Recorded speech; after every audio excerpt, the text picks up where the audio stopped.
Hi everyone, सभी प्यारे बच्चों का वेलकम है वाईटी और इंग्लिश ट्यूटर पे। मेरा नाम है अमन बहल। चलिए बिना देरी के द हिंदू का सेकंड एडिटोरियल आज कवर करेंगे। ये आर्टिकल लिखा हुआ है देश में साइंटिफिक कल्चर पे। हमारे यहाँ बातें बहुत होती हैं साइंस को लेकर के, लेकिन जब सच में रिसर्च करना हो तो सरकार का कोऑपरेशन क्लोज टू जीरो रहता है। चलिए, क्लास का ऑब्जेक्टिव है इंग्लिश के हर एस्पेक्ट को कवर करना। आप रीड करना सीखें, मीनिंग निकालना सीखें, ग्रामर को कवर करें और वोकैब को कवर करें। सब कुछ अपने इसी क्लास में आधे पौने घंटे में करेंगे। साथ में रीडिंग लेना ताकि मैक्सिमम बेनिफिट आप ले पाएं। चलिए आइए क्लास को शुरू करें।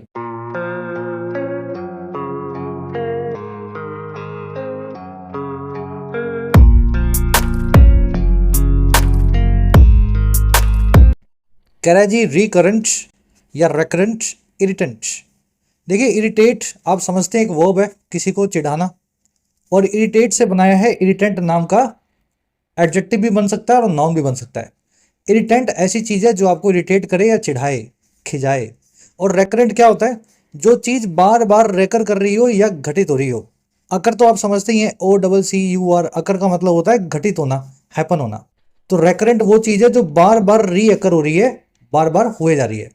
कह रहा है एक ऐसी चिढ़ाने वाली चीज है हमारी सरकार की तरफ से जो रेकरेंट है, जो आप बार बार होती हुई देखेंगे। चलिए कौन सी चीज है भाई चिढ़ाने वाली? टाइटल पैराग्राफ को देखो। कह रहे delay in disbursement of funds and salaries can derail research projects.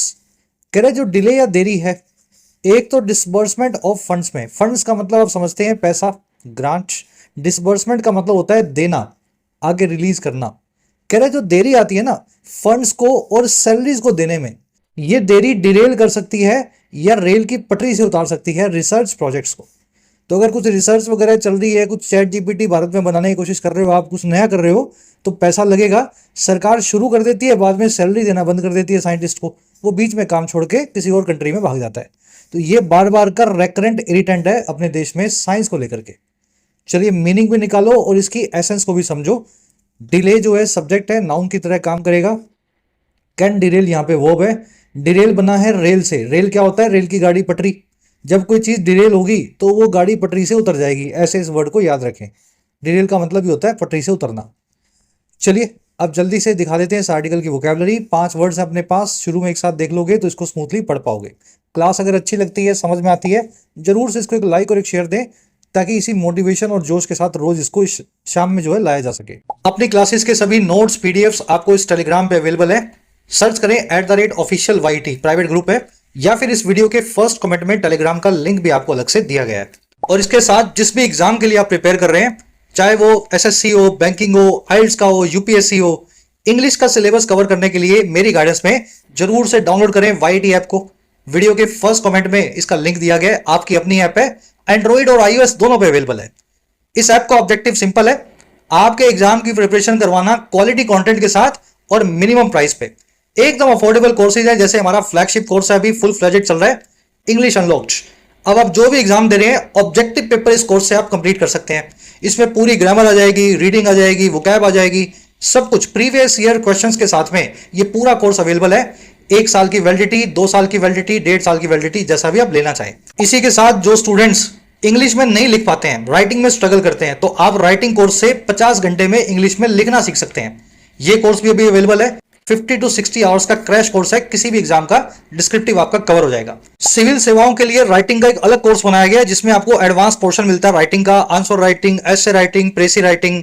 तो आप मिशन सिविल सर्विसेज इस कोर्स का बेनिफिट भी ले सकते हैं। कोई भी क्वेरी हो, ये टीम का कॉन्टैक्ट नंबर है, व्हाट्सअप करें या कॉल करें, टीम से आप बात कर सकते हैं। ऐप का लिंक कमेंट सेक्शन में गिवन है। चलिए वोकैब शीट है, कर देते हैं थोड़ा इसको जूम इन। पहला वर्ड अपने पास एसेंस। एसेंस का हिंदी में मतलब होता है सार, किसी चीज के अंदर का टोटल निचोड़। Photographs are a tool to capture the essence of a situation. Photograph एक जरिया है कैप्चर करने का, कैद करने का, निचोड़ को या सार को किसी भी सिचुएशन के, है ना। फोटो ले लो किसी भी सिचुएशन की, बाद में 20 साल बाद भी वो सिचुएशन आपके सामने अनफोल्ड होगी। चलिए, सार को, निचोड़ को अंग्रेजी में क्रक्स, जिस्ट और निटी ग्रिटी भी बोलते हैं। ये सारे अच्छे अच्छे वर्ड्स जरूर से ध्यान में लाना। अगला वर्ड अपने पास फ्रेजल वर्ब हार्क बैक। देखिए, हार्क बैक का मतलब होता है किसी चीज के बारे में पास्ट की बार बार सोचना, आप उसी को बार बार याद करो, है ना, ऐसा हुआ था, ऐसा होता था, या फिर कोई चीज आपको पास्ट की याद दिलाए। दोनों ही एक्शन हार्क बैक से आप बता सकते हैं। मैं यूज करके दिखाता हूं और अंडरस्टैंडिंग आएगी आपको। पहले याद करने वाली बात करेंगे। Some old people always hark back to how things were 30 years ago। कुछ पुराने लोग, बूढ़े लोग हमेशा हार्क बैक टू करते हैं, पुरानी यादें लाते हैं। और किस चीज की? कि कैसे चीजें हुआ करती थी 30 40 50 साल पहले। तो वो बार बार हार्क बैक करते हैं, 30 साल पहले पहुंच जाते हैं और बताते हैं क्या होता था। चलिए दूसरा वाला मीनिंग, ये तो याद इन्होंने खुद से किया, अब कोई चीज आपको याद दिलवाए। The new style harks back to the fashion of 60s। नया स्टाइल जो है ये हमें याद दिलाता है या पीछे ले जाता है उस फैशन की तरफ जो है 1960 के दशक का। तो ये फ्रेजल वर्ब बड़ी अच्छी, बड़ी इंपॉर्टेंट, याद रखें इसको। इसका एक अच्छा सिनोनिम अंग्रेजी में रिमाइंड करवाना, रिकॉल करवाना। और इसके लिए एक और अच्छा फ्रेज होता है, बी रेमिनिसेंट ऑफ समथिंग, है ना। ये घर जो है मेरी बचपन की याद है, this house is reminiscent of my childhood. ऐसे इसको याद रख सकते हैं। चलिए अगला वर्ड अपने पास, कंबरसम। कंबरसम वो होता है जो आर्टलेस हो, हिंदी या पंजाबी में बोलते हैं झल्ला, जिसकी मूवमेंट में, पोस्चर में, शेप में ग्रेस ना हो। और कंबरसम जुडिशियल सिस्टम नीड्स रिफॉर्म। हमारा अजीबो गरीब, अतरंगी या कंबरसम सा जुडिशियल सिस्टम जो है, इसमें सुधारों की जरूरत है। अब झल्ला तो आप समझ ही गए होंगे, है ना, कोई आदमी जो उल्टा पुल्टा चलता हो, हाथ में कुछ दे दो गिरा देगा। तो ये कंबरसम वर्ड बताता है। ये सारे इसके अच्छे अच्छे सिनोनिम्स हैं। अनगेनली और बटर फिंगर्स जरूर याद रखना झल्ले के। चलिए ये वर्ड आर्टिकल में आ जाएगा। क्लमजी भी बोलते हैं कंबरसम को। अगला वर्ड अपने पास मिल्यू। मिल्यू का मतलब होता है सोशल सेटिंग और इन्वायरमेंट, किसी भी तरह का पर्यावरण या माहौल बोल सकते हैं आप मिल्यू को, माहौल, है ना। द राइटर्स राइटिंग या अ writers writing provides a glimpse of his और हर सोशल एंड इकोनॉमिक मिल्यू। किसी भी राइटर की राइटिंग जो है वो एक ग्लिम्स देगी या झलक देगी उसके सामाजिक और आर्थिक परिवेश की या माहौल की। जिस जगह वो पैदा हुआ, जो उसने देखा, वही उसकी राइटिंग में आपको दिखेगा। चलिए लास्ट वर्ड अपने पास, रेजिलियंस। बार बार आ रहा है वर्ड, पिछले वीक में 2 बार आ चुका है। रेजिलियंस का मतलब होता है जुझारूपना, गिर के फिर से खड़े होने की ताकत, the ability to bounce back. Indian economy's resilience helped us cope with the recession of 2009। Bharat की इकोनॉमी का जो जुझारूपना है उसने हमें मदद किया कि हम सामना करें 2009 के रिसेशन का। तो 5 वर्ड्स हैं, डिटेल में हो गए। चलिए आर्टिकल पे एक समरी आपको दे, किस बारे में लिखा हुआ वो पता लगे।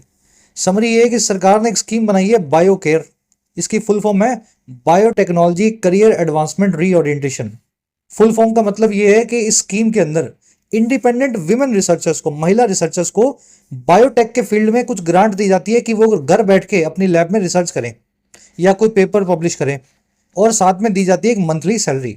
ग्रांट काफी भारी भरकम है, 40 से लेकर के 60 लाख रुपए तक। और इसका ऑब्जेक्टिव ये है कि विमेन रिसर्चर्स को देश में आगे लाया जा सके और इंडिपेंडेंट ग्रांट्स दे करके आप उनको कुछ नया सोचने के लिए प्रेरित करो, मोटिवेट करो। तो ये विमेन रिसर्चर के लिए स्कीम है, आप समझ पा रहे होंगे। बड़े अव्वल दर्जे के साइंटिस्ट जो है विमेन साइंटिस्ट के लिए। लेकिन इसमें समस्या पता क्या है? 2011 से आज तक ये स्कीम मात्र 350 महिलाओं को मिली है। चलो ये भी हम मान लेते हैं, महिलाओं को जिनको दी होगी बहुत लर्नेड होंगी, वो 350 जो है सरकार को आइडेंटिफाई कर पाई सरकार। लेकिन समस्या ये है कि जिनको मिलती है ना, उनकी सैलरियां भी टाइम पे नहीं आती हैं। फंड्स उनको मिलते हैं, शुरुआती एक किस्त मिल गई, दूसरी इंस्टॉलमेंट मिली नहीं। तो वो कैसे रिसर्च करेंगी अपनी लैब में, कैसे वो पेटेंट करवाएंगे, नया कुछ खोज कैसे करेंगी? तो ये बार बार का इरिटेंट है हमारे कंट्री में। जब भी रिसर्च को लेकर के सरकार के कमिटमेंट की बात आती है ना, तो सरकार पीछे हट जाती है। आज की टोन है क्रिटिकल, क्रिटिसाइज कर रहा है, डिसअप्रूविंग, डिसअप्रूव करके खारिज कर रहा है सरकार के इस रवैये को। चलिए अब आर्टिकल को शुरू करते हैं। पढ़ने में थोड़ा चैलेंजिंग लगेगा, लेकिन इसको एक अपॉर्चुनिटी की तरह लेना, कुछ नया आप सीखेंगे। ठीक है, मुश्किल लगे तो घबराना नहीं है। फर्स्ट पैराग्राफ आपके सामने है, वीडियो को पॉज करके इसको रीडिंग दो, पहले खुद से मीनिंग निकालो। चलिए मैं शुरू कर रहा हूं, खुद से जरूर देना इसको try. Time is of the essence in science. कह रहा है वक्त जो है ना, वही एसेंस की चीज होती है या निचोड़ की चीज होती है साइंस में। साइंस जो है वक्त के हिसाब से बड़ा जुड़ा होता है वक्त से। टाइम की वर्ब है इज, एसेंस, क्रक्स, सार, निचोड़, निटिग्रिटी, याद है ना। साइड में आपको मिल जाया करेंगी सारी वोकैब, मैं लिख करके लाता हूं। कह रहा है the report that 75 women selected for the Department of Biotechnology's BioCare program have received neither sanction letters nor salaries is reminiscent of an irksome and persistent malaise in India's research administration। थोड़ा लंबा sentence है ना, अतरंगी सा, इसके छोटे छोटे टुकड़े कर दो। कह रहा है जो रिपोर्ट आई है, कौन सी रिपोर्ट? रिपोर्ट है ये कि दैट कि 75 विमेन थी या महिलाएं थी जो सिलेक्टेड थी वर्ब की थर्ड फॉर्म लगा के, और किसके लिए? सरकार की स्कीम के लिए, डिपार्टमेंट ऑफ बायोटेक्नोलॉजी के बायोकेयर प्रोग्राम के लिए। कह रहा है इन 73 महिलाओं ने ना, 75 विमेन ने रिसीव किया है या पा लिया है नीदर, ना तो अपने सैंक्शन लेटर को और ना ही अपनी तनख्वाह को या सैलरी को। कह रहा है ये जो अजीब सी रिपोर्ट आई है ना, ये है रेमिनिसेंट या याद दिलाने वाली एक इर्कसम, चिढ़ाने वाले और परसिस्टेंट, लगातार बने रहने वाली बीमारी को या मैलेज को। और ये बीमारी कहाँ है? हमारे रिसर्च के एडमिनिस्ट्रेशन में, भारत में जब रिसर्च होती है उसके पूरे सिस्टम। तो आपने महिलाओं को टेस्ट लिया, उनका तैयार किया, उन्होंने अपनी कुछ प्रोजेक्ट बनाया, कुछ उन्होंने प्लान किया कि हम क्या रिसर्च करेंगे, और लास्ट में क्या किया? उनका सैंक्शन लेटर ही नहीं दिया, ना उनको पैसे दिए, ना उनकी तनख्वाहें दी। अब ये महिलाएं क्या रिसर्च करेंगी? 75 जो है ब्राइट माइंड्स होंगे देश के सबसे ज्यादा। चलिए सेंटेंस की स्ट्रक्चर देखो। रिपोर्ट सब्जेक्ट है, सब्जेक्ट नंबर 1, दैट कंजंक्शन आई, उसके बाद अगला सब्जेक्ट बना विमेन, सब्जेक्ट नंबर 2। विमेन कौन है? जो सिलेक्टेड है, वर्ब की third form adjective part participle है ना, विमेन के लिए आया है। अच्छा, विमेन ने रिसीव किया है, दे हैव रिसीव्ड, विमेन की वर्ब है V2 लिख रहा हूं, V2 का मतलब है सब्जेक्ट नंबर 2 की वर्ब नंबर 2 है, तो ये V3 है, V3। चलिए इज जो है ये सब्जेक्ट नंबर 1 की वर्ब है। Report is reminiscent, to be reminiscent of something, किसी चीज की याद दिलाने वाला होना। परसिस्टेंट यानी जो लगातार बना रहे, लास्टिंग हो, एंड्यूरिंग हो। मैलेज का मतलब होता है बीमारी या दर्द, डिजीज या डिस्कम्फर्ट, अपने देश में यही बीमारी है। इर्कसम का मतलब होता है जो इरिटेट करता हो, चिढ़ाता हो या इर्क करता हो, चिढ़ाने वाली बीमारी है। समझ गए? चलो अब एक ग्रामर कॉन्सेप्ट देख लो फटाफट, वो भी बड़ा इंटरेस्टिंग है। देखो ये 4 जोड़ों पे तो ध्यान देना, इधर और, नीदर और, बोथ एंड, और नॉट ओनली बट ऑल्सो। इधर का मतलब होता है या तो ये या फिर ये। नीदर नोर का मतलब होता है ना तो ये ना तो ये। बोथ का मतलब होता है ये और ये दोनों। नॉट ओनली का मतलब होता है ना केवल ये बट ऑल्सो ये भी। तो इन चारों के बाद में ध्यान रखना है, जो भी आप चीज को कनेक्ट करोगे वो सेम टाइप की चीज होगी। इधर और के बाद में अगर आ रहा है तो दोनों के बाद या तो एडजेक्टिव को जोड़ेंगे या किसी नाउन को या एडवर्ब को। वैसे ही नॉट ओनली बट ऑल्सो के साथ में भी करना है, चारों के साथ आपको इस फॉर्मूला को अप्लाई करना है। चलो मैं करके दिखाता हूं। The shop not only sells clothes but also shoes. दुकान जो है ना केवल बेचती है, सेल्स करती है कपड़ों को, बल्कि जूतों को भी। हिंदी में बोल के बताओ। दुकान बेचती है ना केवल कपड़े बल्कि जूते। समझ पा रहे हो? बल्कि के बाद में आपने जूते लिखा है, तो ना केवल कपड़े बल्कि जूते, ऐसा ही बनना चाहिए ना। बल्कि के बाद में नाउन है, बट ऑल्सो के बाद में, तो नॉट ओनली के बाद में भी नाउन होना चाहिए। नाउन लिखा हुआ है क्लोथ्स, लेकिन बीच में वर्ब लगी हुई है, ये वर्ब कॉमन है, दुकान दोनों चीजें बेचती है, तो इस वर्ब को उठाओ, नॉट ओनली के पहले रख दो और ऐसा लिखो, the shop sells not only clothes but also shoes. तो ये स्ट्रक्चर आपको समझनी है, एक ही तरह की चीजों को जोड़ेंगे। यू कैन इधर स्टे हियर और देयर, आप या तो यहां रह सकते हैं या वहां रुक सकते हैं, यहां रुक जाओ चाहे वहां चले जाओ, इधर स्टे हियर और देयर। हिंदी में बोल के देखो, आप रुक सकते हैं या तो यहां पे या फिर वहां पे। तो या तो और या फिर, या तो को बोलते हैं इधर, या फिर को बोलते हैं और।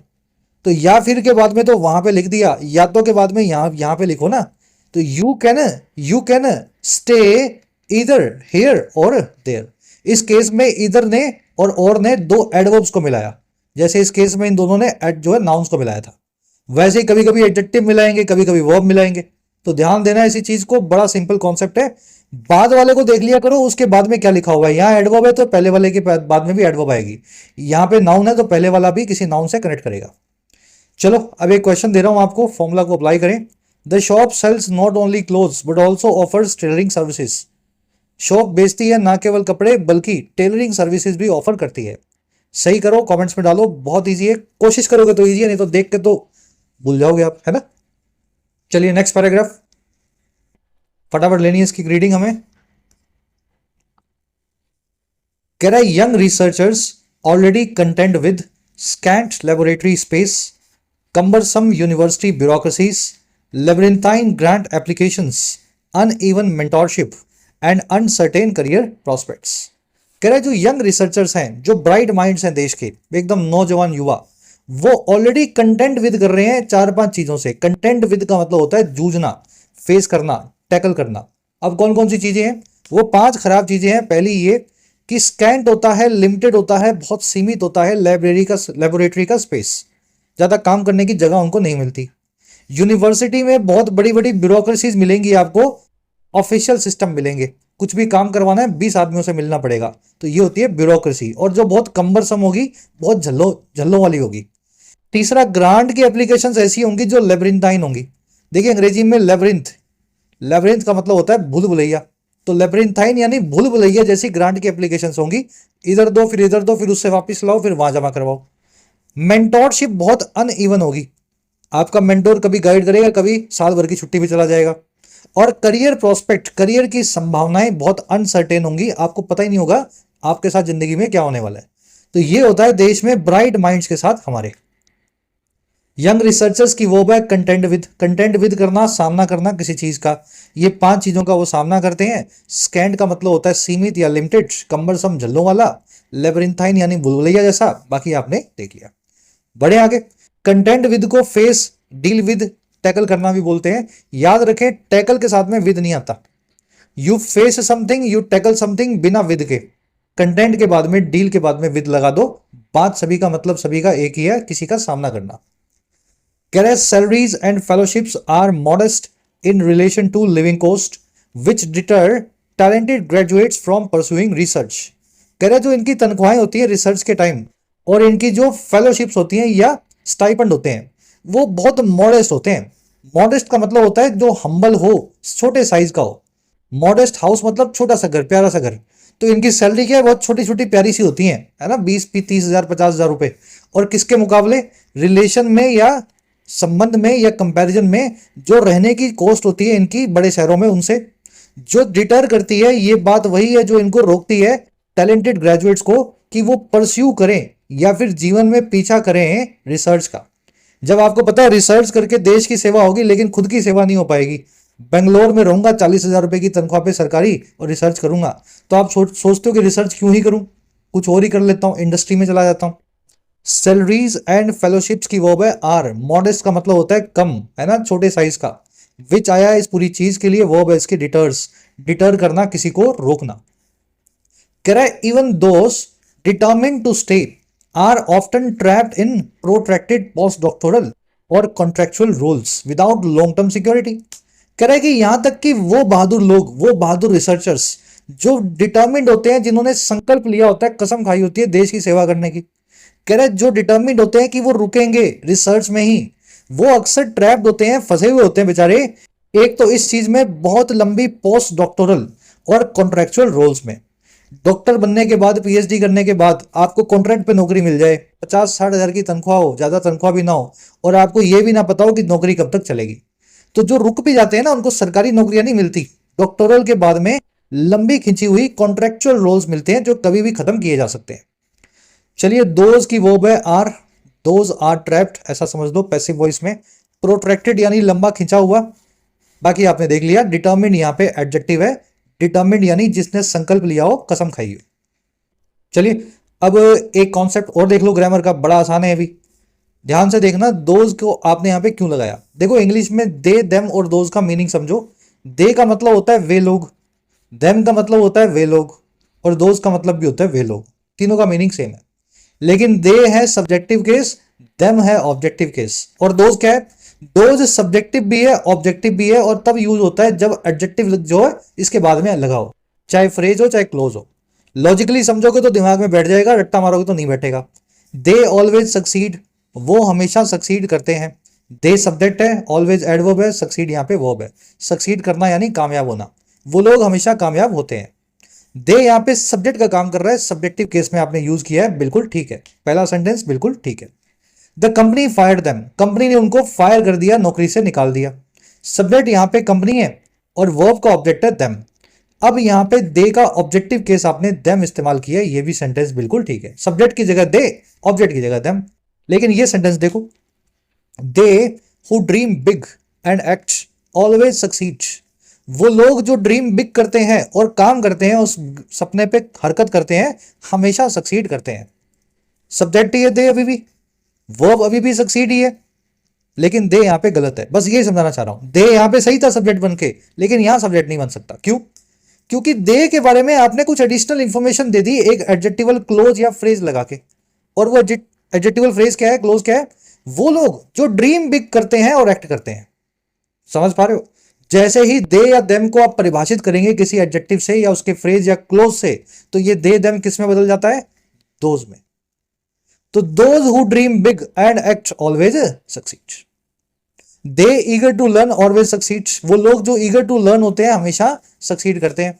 अगेन दे का इस्तेमाल यहां पे गलत है। बात हो रही है उन लोगों की जो ईगर टू लर्न है। ईगर टू लर्न पूरा एडजेक्टिवल फ्रेज है। यहां क्लोज आया था सब्जेक्ट वर्ब बना के, यहां खाली फ्रेज आया है। अगेन फ्रेज भी आया हो तो दे को आपको दोज में चेंज करना पड़ेगा। The company fired them who under performed. Company ने फायर कर दिया उन लोगों को जिन्होंने अंडर परफॉर्म किया था। द कंपनी फायर्ड देम तक बिल्कुल ठीक था, लेकिन हु अंडर परफॉर्म लगने से देम को आपने परिभाषित कर दिया। अब देम जो है इसको आपको दोज बनाना पड़ेगा। The company fired those who under performed. वैसे ही यहां पे भी दे की जगह दोज लगा हुआ है, क्योंकि ये वो लोग हैं जो डिटर्मिन्ड है टिके रहने को रिसर्च में। Those determined to stay are often trapped. Clear है कॉन्सेप्ट? चलो आज के क्विज में मैंने इस पे क्वेश्चन बना के आपसे पूछे।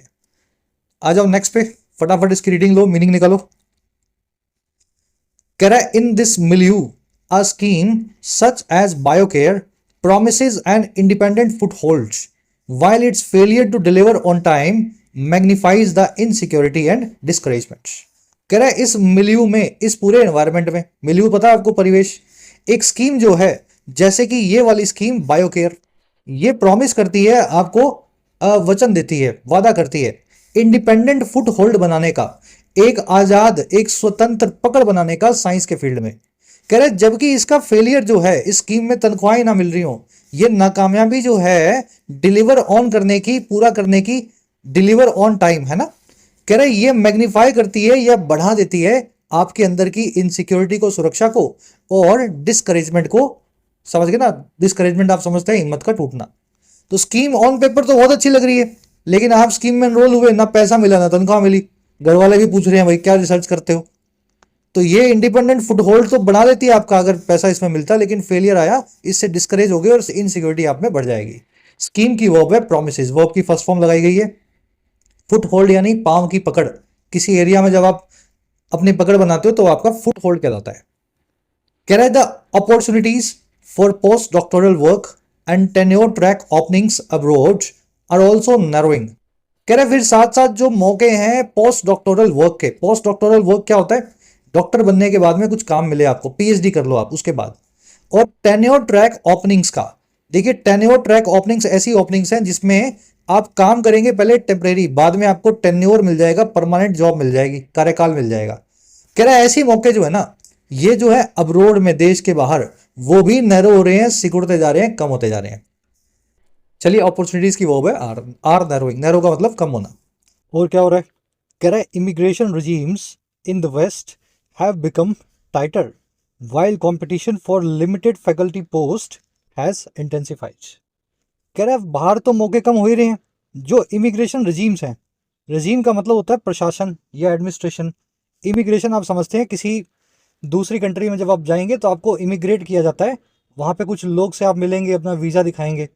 तो इमिग्रेशन करने वाले जो प्रशासन है दूसरी कंट्रियों में, वेस्ट के अंदर, पश्चिमी देशों में, वो हो चुके हैं और ज़्यादा कड़े या सख्त, टाइटर।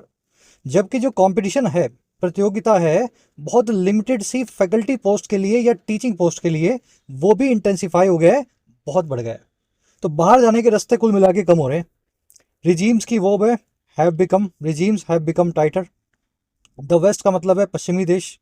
कंपटीशन की वर्ब है हैज इंटेंसिफाइड। कह रहा है फॉर इंडियन साइंटिस्ट दस the domestic research ecosystem is increasingly the Arena in which their careers will unfold. कह रहा अगर इंडियन स्टूडेंट्स की बात करें, साइंटिस्ट की बात करें, तो इस प्रकार से 10 का मतलब होता है हैंस। जो डोमेस्टिक रिसर्च का इकोसिस्टम है, हमारे देश में रिसर्च में कहीं वो ज्वाइन करे हैं ना सिस्टम में, वो इंक्रीजिंगली यानी लगातार बढ़ते हुए तौर पे अरेना बन चुका है, प्लेटफॉर्म बन चुका है, अखाड़ा बन चुका है, जिसके अंदर इन विच उनके करियर्स अनफोल्ड होंगे, हैपन होंगे, घटित होंगे, आगे जा करके, है ना, खुलेंगे। अनफोल्ड होना यानी किसी चीज़ का डेवलप होना, आगे जाके विकसित होना। तो बाहर जाने के रास्ते बंद, अब इनको भारत में रह करके कुछ अच्छी रिसर्च करने का मौका मिले तो मिले। चलती है डोमेस्टिक रिसर्च इकोसिस्टम की वर्ब है इज, करियर्स की वर्ब है विल अनफोल्ड। अनफोल्ड आप देख चुके हैं, किसी चीज का डेवलप होना, है ना। Career delays in disbursing fellowships and grants can derail entire careers. इस प्रकार से जो देरियां आ रही हैं डिसबर्स करने में या देने में, एक तो फेलोशिप्स को, फेलोशिप आपको बताया था मैंने, स्टाइपेंड, और ग्रांट को, ये डिरेल कर सकता है, पटरी से उतार सकता है पूरा का पूरा किसी का करियर। चलिए, पढ़ने में ज़्यादा मुश्किल नहीं है, यहाँ पे मीनिंग आपने निकाल ही लिया होगा मेरे साथ। एक स्ट्रक्चर मैं आपको दिखा देता हूँ फटाफट, बड़ी काम की है। देखो, एक वर्ड अंग्रेजी में रिजीम, एक वर्ड है रेजिमन। दोनों एक जैसे दिख रहे हैं, रिजीम के आगे एन लगा दो तो रेजिमन बन जाता है। और दोनों अलग अलग वर्ड्स नहीं है, एक दूसरे के ही सबसेट्स हैं। कैसे? रिजीम का मतलब होता है एडमिनिस्ट्रेशन, प्रशासन या सरकार। रेजिमेन का मतलब होता है एक सिस्टम या प्लान, जैसे डाइट का रेजिमेन, मेडिसिन का रेजिमेन, एक्सरसाइज का रेजिमेन, ये सारे क्या रेजिमेन है। रिजीम वर्ड सरकार को, सिस्टम को, रेजिमेन का मतलब है प्लान या, है ना, स्ट्रक्चर्ड प्लान। लेकिन रिजीम का एक और मीनिंग भी होता है, ये स्ट्रक्चर्ड प्लान वाला। ये स्ट्रक्चर्ड प्लान वाला मीनिंग दोनों वर्ड्स देते हैं, रिजीम भी देता है, रेजिमन भी देता है। लेकिन रिजीम का जो स्पेशल मीनिंग है सरकार वाला, वो सिर्फ रजीम देगा, रेजिमन नहीं देगा।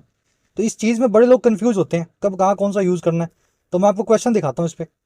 She follows a strict regimen of diet and exercise.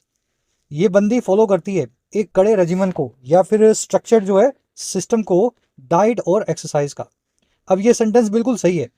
यहाँ रेजिमन की जगह पे रिजीम भी लगा सकते थे, मीनिंग वही निकलता, क्योंकि खाने पीने और मेडिसिन और डाइट के प्लान को दोनों ही वर्ड से बताते हैं।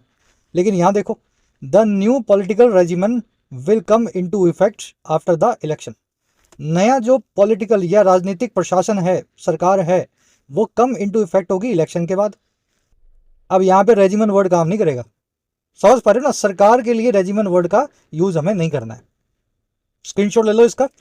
देखो, ये क्वेश्चन कभी एग्जाम में मिलेंगे आपको, आपको हल्का हल्का याद आएगा कि यार सर की क्लास में एक बार सुना तो था। तो जो सुना है उसको सीख लेने से अच्छा कुछ भी नहीं है, टाइम आपका सेव होगा। स्क्रीनशॉट लेकर के नोट्स बनाया करो। चलो आगे बढ़े। आ, हम्म आराम से रीडिंग लो एक बार, क्लास को पॉज करके। कह रहा है, India can no longer afford to treat such breakdowns as teething troubles. कह रहा है भारत जो है ना, अब बिल्कुल भी नहीं, नो लॉन्गर। नो लॉन्गर का मतलब होता है पहले कर लिया जो कर लिया, अब बिल्कुल भी नहीं। अब बिल्कुल भी अफोर्ड नहीं कर सकता ट्रीट करना या सलूक करना ऐसे ब्रेकडाउन्स के साथ में। ब्रेकडाउन होता है फेलियर, है ना। आपकी कार चलते चलते बंद हो गई, कोई जो आपने स्कीम बनाई थी वो फेल हो गई, तो हमारी सरकार अब बिल्कुल भी अफोर्ड नहीं कर सकती कि ऐसे फेलियर्स को वो ट्रीट करे टीथिंग ट्रबल की तरह। अब देखो, टीथिंग ट्रबल क्या होती है। छोटे बच्चे के जब दांत आते हैं ना, टीथ आते हैं पहली बार, तो बड़ा चिड़चिड़ा हो जाता है वो। तो सब बोलते हैं यार चलो कोई बात नहीं, चिड़चिड़ा हो रहा है क्योंकि इसके दांत आ रहे हैं, थोड़े दिन में दांत आ जाएंगे तो समस्या खत्म हो जाएगी। वैसे ही कोई भी नया काम आप शुरू करते हैं, सिस्टम बनाते हैं, कोई स्कीम बनाते हैं, तो शुरुआत में, शुरुआती दौर के अंदर कुछ समस्याएं आती हैं जो बाद में खत्म हो जाती हैं। तो कह रहा है अब भारत का वो वक्त चला गया कि ऐसी ब्रेकडाउन्स को वो शुरुआती प्रॉब्लम या टीथिंग ट्रबल सोच करके डिसमिस कर दे। चलिए, कह रहा है the country aspires to extend its global scientific standing, to convert research into innovation, and to train a generation of scientists to address pressing challenges in health, energy, agriculture and climate resilience। कह रहा है ये जो India है आज का, ये country, ये एस्पायर करता है, ये ख्वाब देखता है। एस्पायर करना, बड़े बड़े ख्वाब देखना, कि ये 3-4 काम करेगा। पहला काम, बढ़ाना या एक्सपेंड करना अपने दुनिया भर में साइंटिफिक स्टैंडिंग को या साइंस के फील्ड में अपनी पोजीशन को। दूसरा, हम ये ख्वाब देखते हैं कि हम कन्वर्ट कर देंगे, बदल देंगे रिसर्च को नई खोज के अंदर, इनोवेशन में। तीसरा, हम ये भी सोचते हैं कि हम ट्रेन करेंगे एक पूरी जनरेशन, एक नई पीढ़ी साइंटिस्ट की, वैज्ञानिकों की, ताकि हम एड्रेस कर सकें, सोल्यूशन ला सकें बहुत ही प्रेस करने वाले, दबाव डालने वाले चैलेंजेस का, हेल्थ के सेक्टर में, एनर्जी में, एग्रीकल्चर में और क्लाइमेट्स को लेकर के रेजिलियंस में, जुझारूपने में। तो हम तो इतना कुछ सोच रहे हैं, हमें इतना आगे जाना है। तो ऐसे कोई भी स्कीम को में कोई ऐसी समस्या आती है तो टीथिंग ट्रबल सोच करके उसको हम डिस्कस नहीं कर सकते। कंट्री की वर्ब है एस्पायर्स। एस्पायर करना, महत्वाकांक्षा रखना, डिजायर रखना, स्ट्राइव करना, है ना। चलिए, अब मैं यहाँ एक कॉन्सेप्ट आपको समझाना चाहता हूँ, बड़ा प्यारा है ये। आप एस्पायर कर रहे हो 3 चीजों को, aspire to expand, aspire to convert, aspire to train. ऐसा ही है ना। 3 इन्फिनेटिव जुड़े हुए हैं, 2 के बीच में लग गया कॉमा और तीसरे से पहले लग गया एंड। ये बात बिल्कुल सच है। लेकिन ध्यान ये देना, अगर मैं यहाँ पे ट्रेनिंग लिख देता तो जिस बच्चे ने स्ट्रक्चर नहीं पकड़ी उसके हिसाब से तो ये सेंटेंस सही है।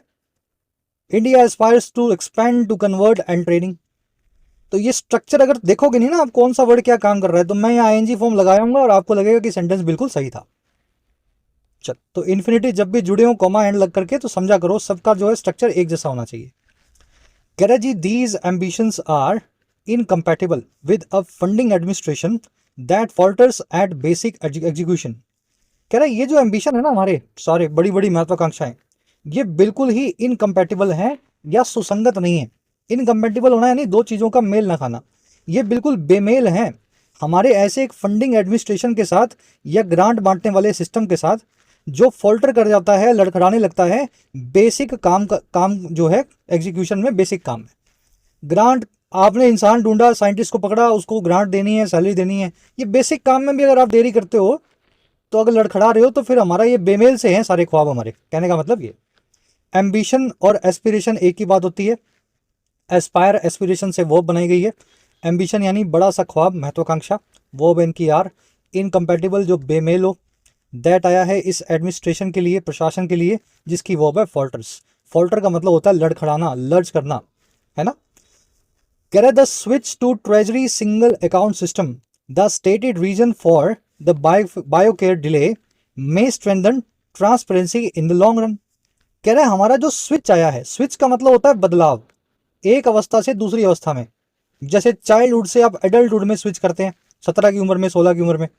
कह रहा है वैसे ही जो ट्रांजिशन आ रहा है, हमारा बदलाव आ रहा है इस नए एक आईटी सिस्टम की तरफ, treasury single account system, TSAS। कह रहा है जी ये वो जो स्टेटेड रीजन भी है, बताया हुआ रीजन भी है इस बायोकेयर में होने वाली डिले का। कह रहा है ये स्ट्रेंथन तो कर सकता है, मजबूत तो बना सकता है ट्रांसपेरेंसी को या पारदर्शिता को, लंबी दौड़ में या लॉन्ग रन में। कह रहा है जी but there are several reasons for urgent administrative maturity right now. लेकिन हमारे पास दूसरे भी कई रीजन्स हैं फटाफट तरीके से, अर्जेंट तरीके से एडमिनिस्ट्रेटिव मेच्योरिटी दिखाने के, अभी के अभी, राइट नाउ। तो ये सिस्टम की वजह से सरकार बोल रही है कि आगे जाके करप्शन कम होगा तो इसको हम लगा देंगे, तो इसलिए बायोकेयर की अभी सैलरी डिले कर रहे हैं हम, आएगी नहीं 6 महीने, जब तक ये सिस्टम जो हम पूरे से बना नहीं देते। कह रहा है सिस्टम अच्छा है, हम भी कहते हैं ट्रांसपेरेंसी बढ़ाएगा, लेकिन थोड़ी परिपक्वता दिखाओ। इस ट्रांसपेरेंसी बढ़ाने के चक्कर में रिसर्च को रोक देना कहाँ की समझदारी है। चलिए, स्विच की वर्ब है मे स्ट्रेंथन, स्ट्रेंथन करना, मजबूत बनाना। रीजन्स की वर्ब है आर, क्लोज देयर से शुरू हुआ है इसलिए वर्ब को सब्जेक्ट से पहले रखा गया। मैच्योरिटी समझते हैं, परिपक्वता। सब समझ में आ रहा है ना भाई। जो बीच में इजी वाला पोर्शन होता है मैं थोड़ा फास्ट प्रोसेस करता हूं। चलो, अब ये इसके नुकसान बताएगा सरकार का जो रवैया है उसके, फटाफट पढ़ो इसको। चलिए, कह रहा है जी foremost science is time sensitive. सबसे पहला रीजन तो ये है साइंस जो है, विज्ञान जो है वो टाइम सेंसिटिव होता है। रीजन किसके बता रहे हैं, ये रीजंस बता रहा है, देयर आर रीजंस, है ना, कई रीजंस हमारे पास हैं कि हम जल्दबाजी दिखाएं। पहला रीजन ये है जी साइंस इज टाइम सेंसिटिव। विज्ञान जो है वक्त से बहुत जुड़ा हुआ होता है। कैसे? Experiments must begin when facilities, collaborators and seasonal और बायोलॉजिकल कंडीशंस अलाइन। कह रहा है एक्सपेरिमेंट्स को तभी बिगिन होना चाहिए या वो होते हैं जब फैसिलिटी होती है यानी लैब, कोलैबोरेटर्स होते हैं यानी कि साइंटिस्ट, और जो बायोलॉजिकल और सीजनल कंडीशन होती हैं वो सब अलाइन करती हैं, एक साथ आती हैं। अगर कोई एक्सपेरिमेंट आपको मार्च के महीने की कंडीशन में करना है वेदर में, तो वो मार्च में ही होगा। इस मार्च में नहीं होगा तो फिर अगली मार्च में होगा। समझ पा रहे हो? तो ये जब सब मिलते हैं तभी एक्सपेरिमेंट होता है। एक्सपेरिमेंट्स की वर्ब है मस्ट बिगिन, कंडीशंस की वर्ब है अलाइन, फैसिलिटेटर्स, कोलैबोरेटर्स तीनों की वर्ब है अलाइन। अलाइन का मतलब होता है एक साथ मिल करके एक लाइन में आना। कह रहा है जी delays break these cycles irreversibly. जो भी आप डिले करते हो सरकार की तरफ से, पैसा नहीं देते हो, वो ब्रेक कर देता है इन साइकिल्स को, और ऐसे ब्रेक करता है कि जिसको बाद में रिवर्स नहीं किया जा सकता।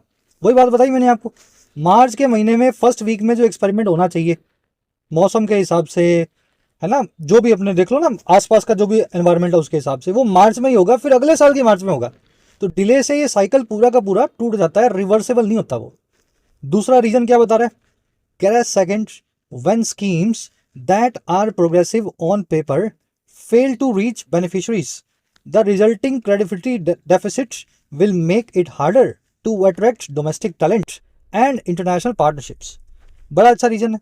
कह रहा जी दूसरा रीजन ये है जब स्कीम्स, वो वाली स्कीम्स जो होती हैं प्रोग्रेसिव या बहुत प्रगतिशील, कागज के ऊपर, पेपर के ऊपर, कह रहा है ये स्कीम जब फेल हो जाती है ना अपने बेनिफिशरीज तक पहुंचने के लिए, जिस काम के लिए स्कीम बनाई गई थी, जिसको फायदा देने के लिए, उस तक ना पहुंचे, तो फिर उसका जो रिजल्टिंग या उसका जो नतीजन भरोसेमंदी की जो कमी आती है या गिरावट आती है, वो बना देती है इस काम को और बड़ा मुश्किल कि आप अट्रैक्ट करें डोमेस्टिक टैलेंट को और या फिर बाहर से आने वाले किसी पार्टनरशिप को। तो स्कीम आपने बढ़िया बनाई लेकिन उसको एग्जीक्यूट नहीं किया, अब अगली बार बनाओगे तो हमारे यहाँ के और बाहर के साइंटिस्ट सोचेंगे कि यार इसमें जाएं कि ना जाएं, बीच में पता नहीं क्या सरकार बंद कर दे, है ना। तो ये क्रेडिबिलिटी का डेफिसिट पैदा करती है। स्कीम्स की वर्ब है फेल, दैट आया स्कीम्स के लिए, दैट की वर्ब है आर।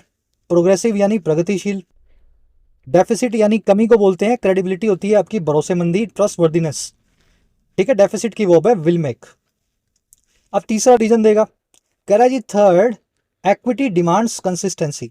तीसरा रीजन ये है कि अगर आपको एक्विटी लानी है, समाज में बराबरी लानी है, तो उसके लिए जरूरत होती है कंसिस्टेंसी की, निरंतरता की। कैसे? कह रहे women scientist, early career fellows and those from under represented backgrounds already content with systemic barriers.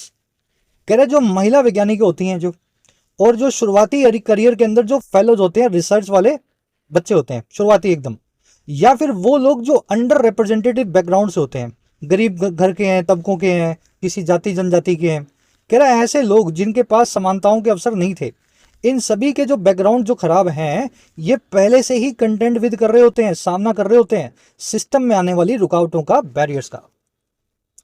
Women scientist, fellows और दोज, तीनों की वर्ब है कंटेंट विद। कंटेंट विद किसी चीज को फेस करना, टैकल करना, टैकल के साथ में विद का इस्तेमाल नहीं होता।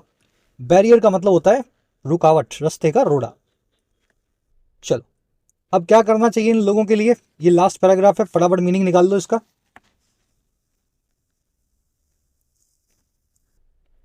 कह रहा है जी erratic access to funds affects them disproportionately. कह रहा है जो ये इरेटिक सा एक्सेस आता है, एक्सेस यानी उपलब्धता, इरेटिक का मतलब है जो कंसिस्टेंट ना हो। एक बार 2 लाख की किस्त दे दी, रिसर्च शुरू करवा दी, फिर 10 लाख की किस्त दी नहीं, बंद हो गई रिसर्च, फिर 1 साल बाद किस्त दे रहे हो उसको। कह रहा है ये जो बीच बीच में आप उपलब्धता करवाते हो फंड्स की, ये अफेक्ट करती है इन लोगों को डिसप्रोपोर्शनेट मैनर में। डिसप्रोपोर्शनेटली मतलब प्रोपोर्शन से ज्यादा या प्रोपोर्शन से कम। जो आदमी अंडर रिप्रेजेंटेड है, जो समाज में बराबर नहीं है, उसके साथ ये करोगे ना तो उसको और ज्यादा पीछे आप धकेलते हो। कहने का मतलब ये कह रहा है जी scheme design must incorporate rather than externalise enforcement. कह रहा है जो स्कीम के डिजाइन हम बनाते हैं उसी में ही इनकॉर्पोरेट किया जाना चाहिए या शामिल होना चाहिए, बजाय एक्सटर्नलाइज करने के या बाहर से लाने के इन्फोर्समेंट को, स्कीम के अंदर पुश को। इन्फोर्समेंट क्या होता है? आपने कोई स्कीम बनाई तो पुश बनाओ कि ये 6 महीने में काम होना चाहिए, इतने लोगों को ये लाभ देना ही देना है। कह रहा है ये सारा पुश जो है स्कीम के अंदर ही होना चाहिए डिजाइन में, बाहर से एक्सटर्नलाइज करने की जरूरत ना पड़े इसको, है ना। बाहर से कोई रस ले तभी स्कीम चले, ऐसा ना हो, अंदर ही स्कीम के कुछ ऐसा हो कि वो अपने आप ही 6 महीने में पूरी हो जाए। स्कीम डिजाइन की वर्ब है मस्ट इनकॉर्पोरेट, इनकॉर्पोरेट करना, चीजों को अपने अंदर इंटीग्रेट करना, इन्वॉल्व करना। रादर देन के बाद वर्ब की बेस फॉर्म का इस्तेमाल होता है। एक्सटर्नलाइज का मतलब होता है बाहर से किसी चीज को देना। कह रहे transparency must be implemented with contingencies so that beneficiaries do not become collateral damage in bureaucratic transitions.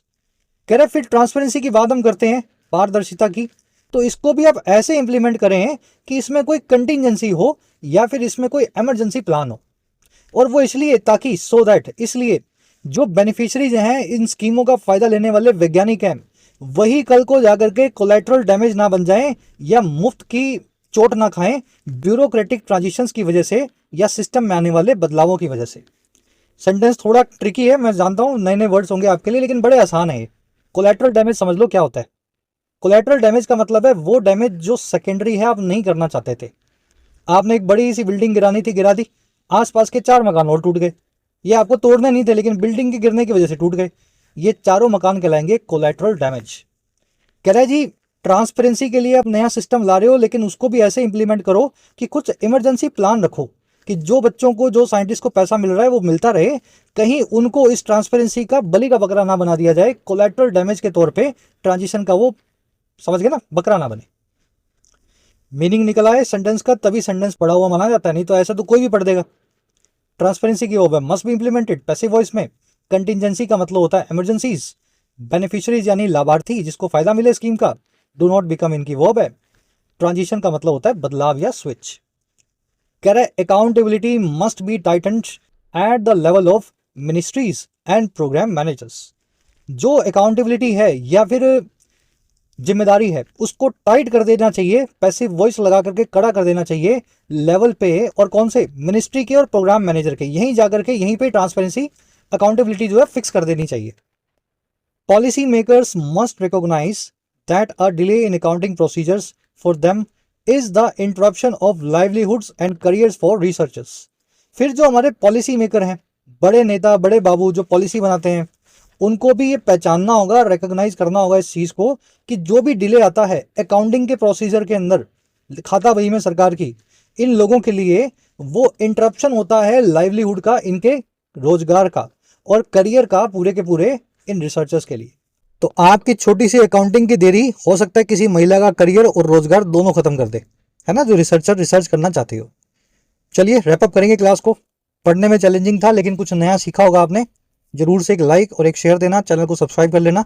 अब ये क्विज है, इस पे हमें अप्लाई करना है सारे जो कॉन्सेप्ट्स आपने सीखे।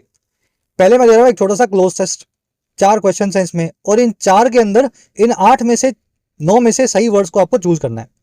मीनिंग्स निकाल लो इनके। डिरेल का मतलब है पटरी से उतारना, मैलेज का मतलब है बीमारी, मिलियू का मतलब है परिवेश माहौल, रेजिम का मतलब है प्रशासन या सिस्टम, फुट होल्ड का मतलब होता है पकड़, कंबरसम मतलब जल्ला, अनगेनली बटर फिंगर्स, इरेटिक मतलब जो कंसिस्टेंट ना हो, जो रुक रुक के होता हो, स्कैंट का मतलब होता है लिमिटेड या सीमित। मीनिंग बता दिए हैं, अब खुद से इनको भरोगे तो आइडिया लगेगा आपको। वीडियो के फर्स्ट कमेंट में मैंने भर के पूरा क्लोज टेस्ट डाल दिया है, ठीक है। आप अपने आंसर से मेरा मैच करोगे तो आपको मोटा मोटा आइडिया लग जाएगा। बीच में 3 क्वेश्चन मिलेंगे या 4 क्वेश्चन मिलेंगे आपको एरर्स के। पहला मिलेगा दे दोज वाला, देम वाला।